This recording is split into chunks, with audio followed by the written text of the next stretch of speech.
Commodity લાઈવમાં આપનું સ્વાગત છે। કોમોડિટી બજારની ગતિવિધિની ચર્ચા કરવા હાજર છું હું નીરજ કંસારા। પરંતુ સૌપ્રથમ નજર કરી લઈએ કોમોડિટીના મુખ્ય સમાચારો પર। ક્રૂડમાં 7 સપ્તાહના ઉપલા સ્તરે કારોબાર યથાવત। બ્રેન્ટમાં $85 પાસે કારોબાર। ઈસ્ટ યુરોપ અને વેસ્ટ એશિયામાં તણાવ વધતા કિંમતોને મળ્યો સપોર્ટ।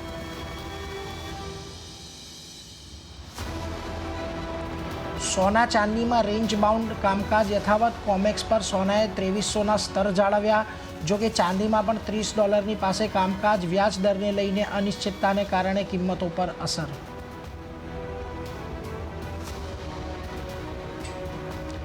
બેઝ મેટલ્સમાં પણ સુસ્ત સંકેતો। વૈશ્વિક બજારમાં કોપર 2 મહિનાના ઉપલા સ્તરેથી ઘટ્યું। ચાઇનાએ લેન્ડિંગ રેટ યથાવત રાખતા અને ઇન્વેન્ટરીમાં વધારાથી કોપરમાં દબાણ।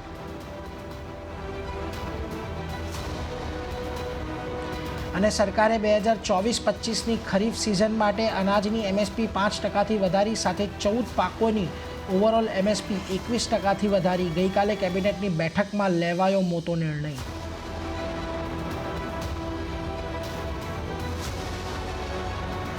તો જુઓ, આજે શરૂઆત એનાથી જ કરીએ કારણ કે ગઈકાલે મોદી સરકારે કેબિનેટે 5 મોટા નિર્ણય લીધા છે, જેમાંથી 14 પાકની એમએસપી વધારો કરવામાં આવ્યો છે। હવે સરકારે અનાજ સહિત 14 ખરીફ પાકોની એમએસપીને વધારાને મંજૂરી આપી દીધી છે, જેના કારણે ખેડૂતોના ખાતામાં 2 લાખ કરોડ રૂપિયા અહીંયાથી વધારે આવશે। આ મુદ્દે વધુ ચર્ચા કરીએ પેરેડાઇમ કોમોડિટીના બિરેન વકીલ સાથે। બિરેનજી, સ્વાગત આપનું સીએનબીસી બજારમાં। અને સૌથી પહેલાં તો એ જ જાણવું છે કે જે પ્રકારનો સરકાર દ્વારા આ નિર્ણય લેવામાં આવ્યો છે એમએસપી વધારાનો, શું ખેડૂતોને અને બજારના સંગત લાગી રહ્યો છે? લાગે છે આ વધારો જે છે એ ખેડૂતોને થોડો વધારે ફાયદો પહોંચાડશે?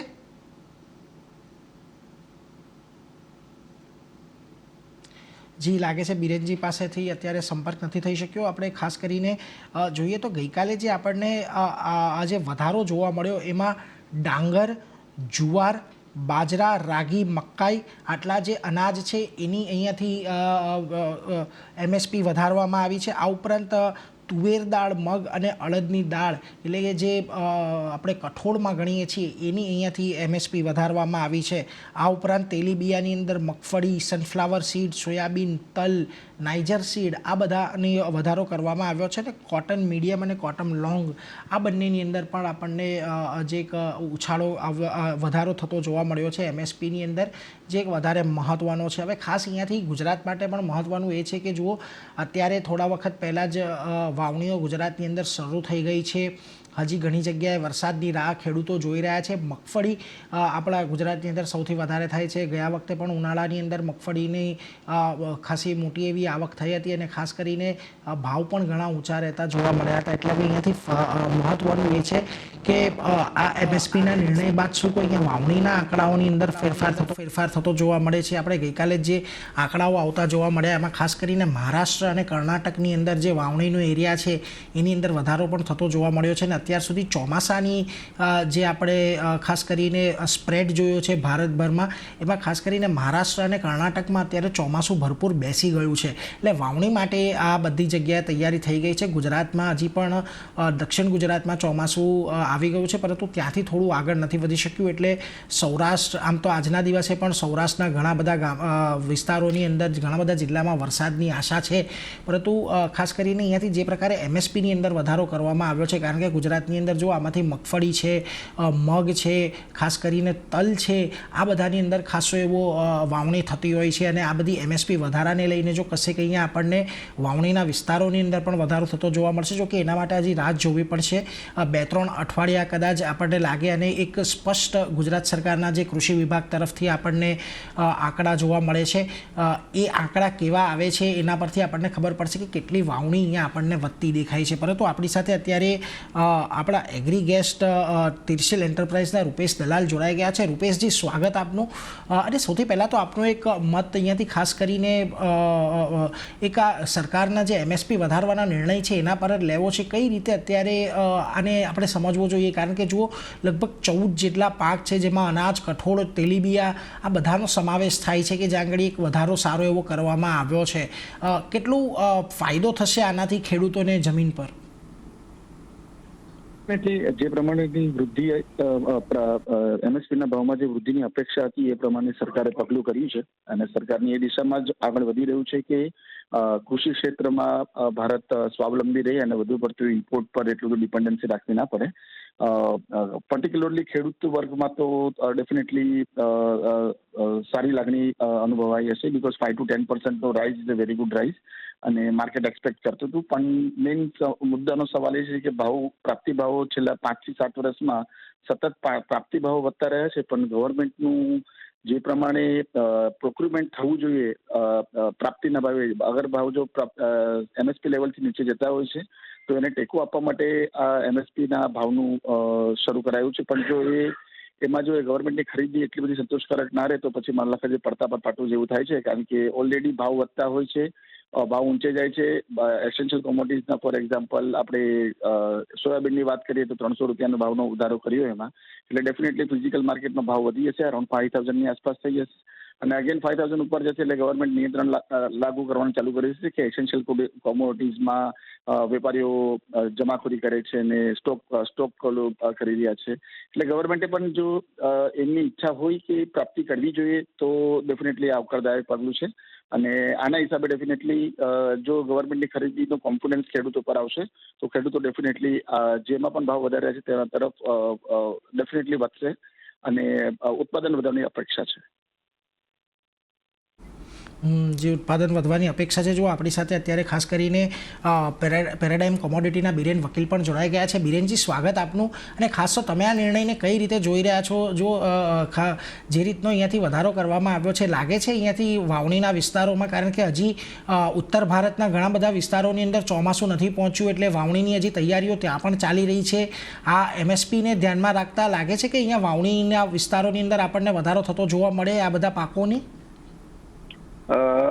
એની માટે તો સૌથી પહેલા આપણે ચોમાસું વરસાદની પેટર્ન જોવી પડે. અત્યારે જેમ કે અમે ગુજરાતમાં કે રાજસ્થાન એડજોઇનિંગ ઇવન એમપીમાં જે હીટ વેવ જોઈ રહ્યા છીએ, તો અત્યારે તો એમએસપી ખાલી આપણને આશ્વાસન આપે પણ એનાથી જમીની સ્તરે વાવેતરમાં હાલના સ્તરે કોઈ ફેરફાર નથી દેખાતો. અત્યારે કમ્પેરેટિવલી જોઈએ તો ગયા વર્ષની તુલનામાં ગુજરાતમાં 64% વાવેતર ઓછું છે, કારણ કે ગયા વર્ષે વિપર્યોય વાવાઝોડું આવ્યું હતું એટલે વાવેતર થોડા આગોતરા થયા હતા. અત્યારે આગોતરા વાવેતર બિલકુલ થયા નથી. એટલે ચોમાસું જો હવે આવી જાય તો જે પણ કોમોડિટી ખાસ કરીને તુવેરમાં આકર્ષણ જળવાઈ રહેશે, કારણ કે તુવેરના એમએસપી વધ્યા છે. સોયાબીનનું આકર્ષણ અમારે ત્યાં અમારા વિસ્તારમાં એટલે ગુજરાતમાં તો કપાસ છે. જી, અને એક ગુજરાતનો એક બે મોટા પાક હોય છે ચોમાસું દરમિયાન ખરીફ સિઝનમાં, એક મગફળી અને બીજો તલનો પાક. જો ત્યાં પણ એક ખાસો એવો વધારો એમએસપીની અંદર કરવામાં આવ્યો છે, પરંતુ અહીંયા મોટે ભાગે જ્યારે પણ મગફળીની અંદર આપણે જોયું છે પ્રોક્યુરમેન્ટ આવતું હોય છે ત્યારે સરકાર દ્વારા જેટલું થવું જોઈએ એટલું નથી થતું અને ઘણી વખત આપણે જોયું છે કે ત્યાં આગળ એમએસપી કરતાં પણ ઓછા ભાવ મળતા હોય છે. લાગે છે આ ભાવ વધારાથી અહીંયા આવનારા સમયમાં અહીંયા કોઈક વાવણીમાં આપણને ફરક જોવા મળે તલ અને મગફળીની? તલમાં વેધર પેટર્ન બહુ ભાગ ભજવે. જો વધારે પડતો વરસાદ હોય તો તલ વારંવાર નિષ્ફળ જાય છે, ઓછો વરસાદ હોય તો તલ થઈ શકે. મગફળીનો સંબંધ છે ત્યાં સુધી એમાં નિરંતર એકરેજ એક્સપાન્શન થઈ રહ્યું છે. એમાં બે હેતુ સચવાય છે. ખેડૂતને રીઝનેબલી ભાવ મળી રહે છે, સાથે સાથે મગફળીમાં જે ઘાસચારો મળે તો એના પશુધનનું પણ સચવાઈ જાય, કારણ કે ઘાસચારો કેટલ ફીડ બહુ મોંઘું થઈ ગયું છે. એટલે મગફળી ઉગાડનારને જે સાઈડમાં ઘાસચારો મળે તો એનું કેટલ ફીડનું બજેટ થોડું બેલેન્સ થાય. મગફળી આ વખતે આગોતરી મગફળી જેને કહીએ છીએ એનું વાવેતર સારું છે. ખાસ કરીને અમારે સાબરકાંઠા વિસ્તારમાં જ્યાં પાણીની કોઈ સમસ્યા નથી ત્યાં સારું છે વાવેતર. જી, અને એક સવાલ ગુજરાતને પણ લઈને પૂછવો તો આપણે આમ તો શરૂઆતમાં કહ્યું કે થોડું વાવેતર ઓછું થયું છે, પરંતુ આ વખતે ખેડૂતોનું તમને વલણ કઈ તરફી વધારે લાગે છે? જે અત્યારે ઇનિશિયલ આંકડા આપણને જોવા મળી રહ્યા છે વાવેતરના એ પ્રમાણે. અત્યારે ઇનિશિયલી એવું કહી શકાય કે કપાસમાં ઘટ પડશે 10-15%. મગફળી વધશે, સોયાબીન કપાશે અને સૌથી વધારે આકર્ષણ તુવેરનું છે, કારણ કે તુવેરના ભાવ લગભગ એક વર્ષમાં બમણા થઈ ગયા છે. એટલે અમારે સાઉથ ગુજરાત પટ્ટી જે છે, ભરૂચ, વડોદરા, સુરત વિસ્તાર અને કોસ્ટલ બેલ્ટ છે અમારો, જે અમરેલી, માણાવદર સાઈડનો, એ ત્યાં તુવેર નોંધપાત્ર વધશે, મગફળી પણ વધશે અને સાથે સાથે હમણાં થોડા સમયથી નાળિયેરી વધી રહી છે, કારણ કે નાળિયેરીની ખેતી પણ થોડી પ્રોફિટેબલ થઈ રહી છે. એટલે જે કોસ્ટલ બેલ્ટ છે, માંગરોળ, ચોરવાડ, એ બધી જગ્યાએ નાળિયેરી વધી રહી છે. એટલે જુઓ, મગફળી અને તુવેરના આપણે આ વખતે વાવેતરમાં થોડોક વધારો જોવા મળી શકે છે અને ખાસ કરીને બીજા જે અન્ય પાક છે કે જ્યાં આગળ થોડોક ઘટાડો આપણે કદાચ આવતો જોવા મળે, એટલે એના પર એક ખાસ ધ્યાન રાખીશું. આભાર વિરેનજી, અમારી સાથે જોડાઈને આ સમગ્ર મુદ્દે ચર્ચા કરવા બદલ. જો આપણી સાથે અત્યારે રૂપેશ દલાલ તો જોડાયેલા છે. રૂપેશજી, ખાસ કરીને આજના જે આપણે કોમોડિટીના કારોબાર છે એના પર એક વખત નજર કરીએ તો જુઓ, જીરામાં આમ તો આજનો જે કોન્ટ્રાક્ટ છે એક્સપાયરીનો દિવસ છે, પરંતુ આના પછીના કોન્ટ્રાક્ટમાં જીરામાં એક આપણને સારી એવી તેજી જોવા મળી રહી છે. આજે ઓવરઓલ કઈ રીતે અત્યારે મસાલા પેકની અંદર તમે ધ્યાન રાખી રહ્યા છો? કારણ કે જો આ વખતે થોડી ગરમી પણ વધારે છે અને જીરાની આવક પણ આપણને થોડી કોઈ બહુ ઉત્સાહજનક જોવા નથી મળી. જીરામાં હવે અહીંયાથી કઈ રીતનો કારોબાર તમે અપેક્ષિત રાખી રહ્યા છો?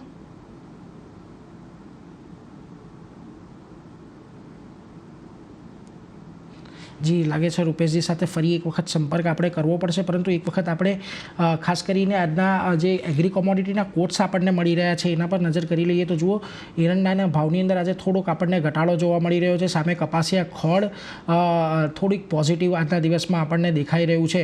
ચોક્કસથી ધાણાની અંદર આજે થોડોક ઘટાડો છે. જીરાનો આજે જે કોન્ટ્રાક્ટ છે 20 જૂનનો, તેમાં થોડોક ઘટાડો છે, પરંતુ આગલા મહિનાના કોન્ટ્રાક્ટમાં તો આ સારી એવી તેજી આજના દિવસમાં 1.25% આપણને જોવા મળી રહી છે. બીજી તરફ અડદરના કોન્ટ્રાક્ટમાં પણ આજે થોડોક આપણને ઘટાડા, એક ફ્લેટિશ કારોબાર ત્યાં આગળ જોવા મળી રહ્યો છે. 30 રૂપિયાનો ઉછાળો એની અંદર આવ્યો છે, પરંતુ ગુવાર ઘમ અને ગુવાર સીડ આ બંને જો આજે અહીંયા એક સારી એવી એક તેજી સાથેની શરૂઆત અહીંયા આપણને થતી જોવા મળી છે. એટલે ઓવરઓલ જે કાઉન્ટર્સ છે એની અંદર આપણને થોડીક મિશ્ર કારોબાર તો આજના દિવસમાં જોવા મળી રહ્યો છે. રૂપેશજી, એક જીરા પર તમારો મત લેવો તો જુઓ, આપણને આજના દિવસે જીરાના કોન્ટ્રાક્ટની અંદર ફર્ધર કોન્ટ્રાક્ટની અંદર એક સારી એવી તેજી જોવા મળી રહી છે.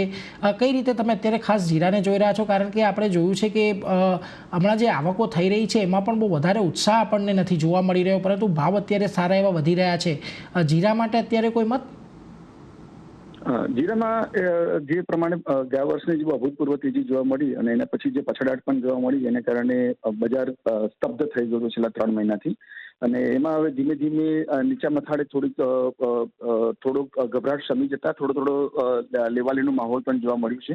હવે જૂન જુલાઈમાં તુર્કી, સિરિયા જે ઇન્ટરનેશનલ કન્ટ્રીઝ છે તેના પણ પ્રોડક્શનના ફિગર આવી જશે અને હાલના તબક્કે થોડા નિરાશાજનક જે પ્રમાણે મંદી આવી એ પ્રમાણે એક્સપેક્ટેશન છે કે અરાઉન્ડ 15-20% જેટલું ઇન્ટરનેશનલ સ્તરે પણ થોડું ઓછું થશે. એને હિસાબે એક્સપોર્ટર્સો અને સ્ટોકિસ્ટો અરાઉન્ડ 250 થી 275 ભાવમાં અગેન લેવા માટે ઉભા રહ્યા છે. અને એમાં જે એરાવલ્સ બહુ લિમિટેડ થઈ ગઈ એને હિસાબે, અને જે 3 મહિનાથી જે ડોમેસ્ટિક ડિમાન્ડ એકદમ જ હજુ ઘટશે એ ભાવનાના હિસાબે જે એકદમ અટકી ગઈ હતી તેની પણ થોડી ડિમાન્ડ ઊંચા ભાવે નીકળી છે, એટલે થોડો વધારે થયો છે. મોટી તેજીની અપેક્ષા હાલના તબક્કે નથી દેખાતી. સબ્જેક્ટ ટુ જો ઇન્ટરનેશનલ માર્કેટમાં જે 10-15%ની બદલે જો 30-40% આસપાસના ક્રોપનું ગાબડું આવ્યું તો જ બજાર વધી શકે છે. અને આગળની તેજીનો આધાર મને લાગે છે કે ડોમેસ્ટિક કરતાં એક્સપોર્ટ ડિમાન્ડ કેવી રહે છે તેના પર છે. એટલે આગળની તેજી હવે નિકાસ આધારિત અહીંયાથી ખાસ ધ્યાનમાં રાખવાની રહેશે, એટલે એના પર તો એક નજર રાખીશું. પરંતુ રૂપેશજી, આજે એગ્રી કોમોડિટીમાંથી કોઈ તમારે ટ્રેડ લેવો હોય કે કઈ એગ્રી કોમોડિટી પર આજે નજર પડી રહી છે? એગ્રી કોમોડિટીઝમાં જો હોય તો મને લાગે છે કપાસિયા ખોળમાં થોડું ધ્યાન રાખવું જોઈએ. મને લાગે છે મને આ ભાવથી અરાઉન્ડ 50 થી 100 રૂપિયાની તેજી આ અઠવાડિયામાં આવી એવી અપેક્ષા દેખાય છે. જો આજે શરૂઆતી કારોબારમાં ડોલર સામે રૂપિયો 3 પૈસા જેટલો મજબૂત થઈને 83.46 પ્રતિ ડોલરની સામે 83.43 પ્રતિ ડોલર પર ખુલ્યો. જોકે ત્યારબાદ રૂપિયામાં 83.50ની આજુબાજુના પર સ્તર આજના દિવસમાં આપણને જોવા મળ્યા છે અને આપણે છેલ્લા ઘણા સમયથી જોયું છે કે એક નાની રેન્જની અંદર રૂપિયો છેલ્લા ઘણા સમયથી કારોબાર કરી રહ્યો છે. જીગરજી, સ્વાગત આપનું CNBC બજારમાં. અને સૌથી પહેલાં કરન્સી માર્કેટથી જ ચાલુ કરીએ. જુઓ, આજના દિવસે US ડોલરની અંદર આપણને બહુ કોઈ મોટા મૂવમેન્ટ નથી જોવા મળ્યા. ખાસ કરીને હવે બજાર અહીંયાથી આજે જે યુએસના અનએમ્પ્લોયમેન્ટના વીકલી ડેટા આવશે એના પર એક ખાસ નજર રાખવાની છે. બીજી તરફ વૈશ્વિક સ્તરે ઘણી બધી બેન્કો હવે સેન્ટ્રલ બેન્કો અહીંયાથી વ્યાજદર માટેના નિર્ણયો લેવાની છે. બેંક ઓફ ઇંગ્લેન્ડનો આજે નિર્ણય આવશે. કઈ રીતે તમે અત્યારે રૂપિયાની રેન્જને જોઈ રહ્યા છો? કારણ કે છેલ્લા ઘણા દિવસથી એક બહુ નાની રેન્જમાં રૂપિયો અહીંયા આપણને કારોબાર કરતો દેખાયો છે. Correct. Good morning Neeraj. June half અને જુલાઈ કરન્સી માટે બહુ ઇમ્પોર્ટન્ટ પીરિયડ છે, કારણ કે 30th જૂન અને 7th જુલાઈ ફ્રાન્સમાં ઇલેક્શન છે. 4મી જુલાઈએ યુકેમાં ઇલેક્શન છે. 18મી જુલાઈની આસપાસ 18મી જુલાઈએ ECBની મોનેટરી પોલિસી છે અને 31મી જુલાઈએ બેંક ઓફ ફેડની મોનેટરી પોલિસી છે. આ બધા જ પોલિટિકલ અને ઇકોનોમિક ડેટાની વચ્ચે મને લાગે છે 105ની આસપાસ ડોલર ઇન્ડેક્સ જે છે એ બહુ સ્ટેડી છે. ગઈકાલે યુએસ સેશનમાં રજાનો માહોલ હતો. એની પહેલા આપણે જો જોઈએ તો રિટેલ સેલ્સના નંબર્સ યુએસથી થોડા નબળા આવ્યા હતા અને ડોલરમાં થોડી ઘણી વીકનેસ જોવા મળી હતી. સો ઓવરઓલ મને લાગે છે આ દિવસોમાં 105 એ સારો સપોર્ટ બની રહેશે ડોલર ઇન્ડેક્સ માટે. 105.50 એ એક અહીંયા રેઝિસ્ટન્સ બની રહેશે. આગળ જતા રૂપીની જો વાત કરીએ 83.50ની આસપાસ અહીંયા માર્કેટ ચાલી રહ્યું છે અને 83.60 એક સારું એવું રેઝિસ્ટન્સ છે માર્કેટમાં, બટ એની માર્કેટ જવું ડિફિકલ્ટ છે. કોઈ બી ઉછાળે અહીંયા બેરિશ ટોન રૂપીમાં આવે છે, પેરમાં આવે છે. છે 83.20 એ બહુ સારો સપોર્ટ છે અહીંયા.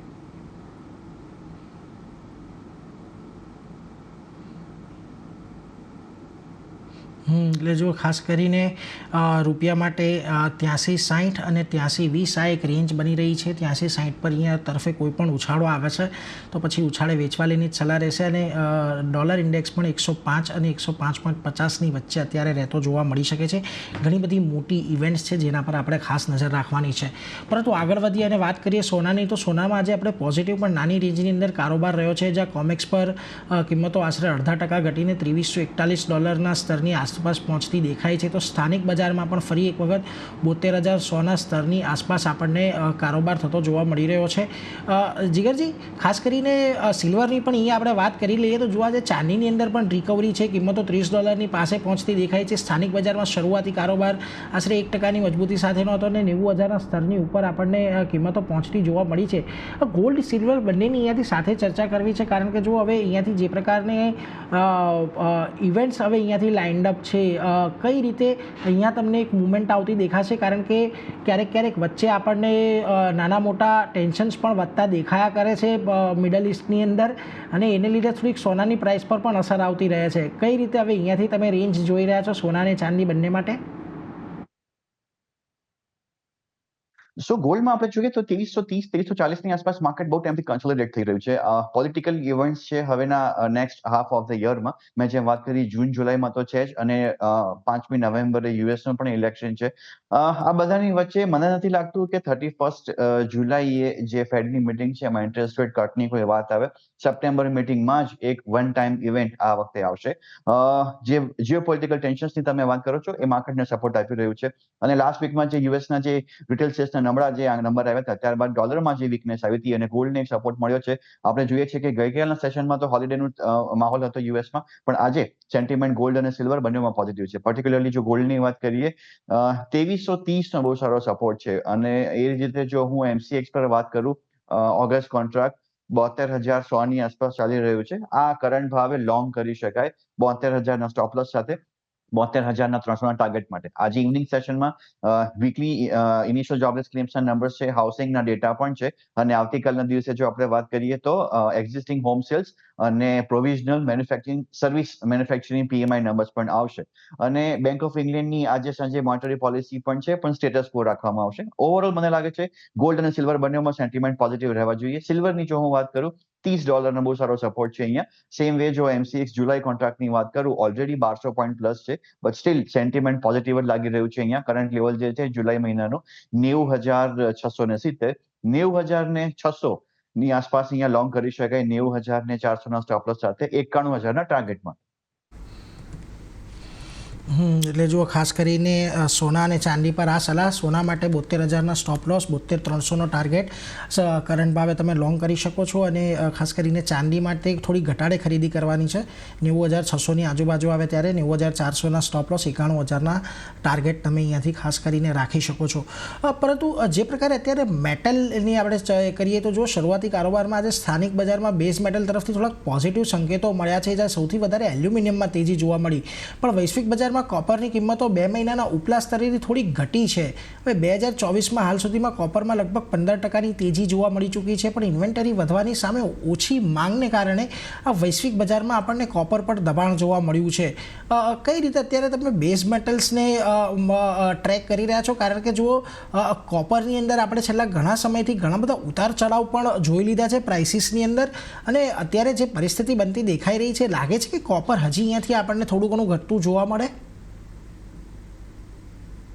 કોપરમાં તમે જેમ ખરું કીધું 940, 950 ના ભાવ હતા અરાઉન્ડ મે હાફમાં. ત્યાંથી માર્કેટમાં એક પ્રોફિટ બુકિંગ પણ આવ્યું છે. એ ન ભૂલવું જોઈએ કે ફેબ્રુઆરીથી લઈને મે સુધી વન વે રેલી આવી છે 720 વાળી 930, 940 સુધીની. તો એક થોડું ઘણું કરેક્શન માર્કેટમાં ટેકનિકલ આવ્યું છે. મને લાગે છે LME ઉપર 9800 ના બહુ સારા સપોર્ટ છે. ફરીથી $10,000 કે પછી $11,000 ના ભાવ જોવા મળી શકે છે. અને જો હું MCX ની વાત કરું તો જે સ્ટેપ્સ ચાઇના લઈ રહ્યું છે ઇન રિયલ એસ્ટેટને રિવાઇવ કરવા માટેથી ને આગળ જતા કોપરની ડિમાન્ડ ફરીથી વધી શકે છે. 856 ની આસપાસ જૂન કોન્ટ્રાક્ટનો ભાવ બોલે છે. અને મને લાગે છે 856-55 ના લેવલથી જ લોંગ કરી શકાય. 850 નો સ્ટોપ લોસ સાથે 865 ના ટાર્ગેટ માટે. ઝિંક મને એક બીજી કમોડિટી લાગે છે બેઝ મેટલ્સમાં કે જે 261, 262 ની આસપાસ અત્યારે સ્ટ્રગલ કરી રહી છે. 258 ના સ્ટોપ લોસથી થોડું પોઝિશનલ બને છે. 258 ના સ્ટોપ લોસથી 267, 268 માટે લોંગ કરી શકાય કરંટ લેવલથી. ઝિંકમાં પણ આપણે રેલી જોઈ લીધી છે. અરાઉન્ડ મે મહિનામાં એના ભાવ હતા 210 ના, એ રેલી આવી છે 280 સુધીની. તો થોડું એમાં કરેક્શન આવ્યું છે 20 પોઈન્ટનું. So I take it very positively કે હાયર ટોપ હાયર બોટમ જે એક રાઇઝિંગ ટ્રેન્ડમાં બનતો હોય રેલીમાં, સો એ એક સપોર્ટ લીધો 250 પાસે. અને હવે પ્રાઇસીસમાં ફરીથી સ્લોલી એન્ડ ગ્રેજ્યુઅલી બિલ્ટઅપ થઈ રહ્યું છે, લોંગ બિલ્ટઅપ થઈ રહ્યું છે. સો ઓવરઓલ બેઝ મેટલ્સનું સેન્ટિમેન્ટ પોઝિટિવ જ છે આ second half of the year માટે. ઝિંક અને કોપર એ અમારી પીક છે. ઝિંક અને કોપર આ બંનેની અંદર ખરીદદારી કરીને ચાલી શકો છો, એટલે એના પર એક ખાસ ધ્યાન રાખજો. અને અહીંયાથી આપણને થોડુંક બેઝ મેટલ પણ થોડુંક પોઝિટિવ રહેવાની એક આશંકા બનતી દેખાઈ રહી છે. પરંતુ એ સાથે જીગરજી, આપની રજા લેવાનો સમય થયો છે. આપણે જે પણ કોઈ ડિસ્કશન કર્યા એ અંગે આપનો આભાર. અમારી સાથે જોડાયા અને ઇન ડિટેલ ચર્ચા કરી એના માટે. જુઓ આજે કોમોડિટી બજારની અંદર આપણને આમ તો મોટેભાગની કોમોડિટીમાં જે લીલા નિશાનમાં કારોબાર જોવા મળી રહ્યો છે એના પર પણ એક ધ્યાન રાખતા રહીશું. પરંતુ હાલ મારી રજા લેવાનો સમય થયો છે. આગળ તમારી સાથે આરતી મહેતા જોડાશે બજાર હેલ્પલાઇનમાં. તો તમે તમારા રોકાણ અને શેર અંગેના સવાલ ફેસબુક લાઈવ પર પણ પૂછી શકો છો. તો હાલ મને આપજો રજા. જોતા રહો CNBC બજાર. નમસ્કાર.